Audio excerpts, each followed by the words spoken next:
You like them as long as they look the way or do the things that you want them to do. That don't have nothing to do with love. Yeah.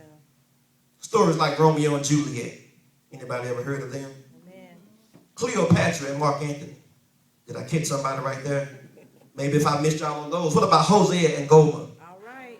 No matter how many times she walked the street at night and stood on the corner and stood with her hip on her hand, he still came after her. No matter how short her dress was, no matter how she wanted everybody else to know it, see, wait a minute. God told me. Yeah. Some of y'all ain't ready for that. All right, preacher, preach it anyway. Have God ever told you something to nurture, to love, to uphold, to sacrifice for? He said, love your wife like Christ loved the church.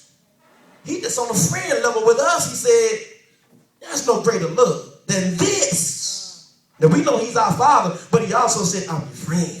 And one of you, he had to break it down to us. He had to make it a little more basic to us because with our parents, we don't tell them everything. Neither do we tell them everything. We don't want them to know everything, Sister Melanie. I didn't. But they knew anyway, didn't they? So he said, I'm a friend. Let's keep it moving. Let's move it on. I'm a father. I'm a friend to you. I can relate. Yes. I've been where you been. Somebody said, what you mean, God? That's why he came in the form of his son, Jesus Christ, to walk the earth. He started in the wilderness. Of course, we know he came as a baby, Emmanuel, but before he got started preaching so he can go and minister to folks, situations and circumstances, let me go stand in the middle of nothing so I can feel some pain. I want to know what it's about so I can know what I'm dealing with.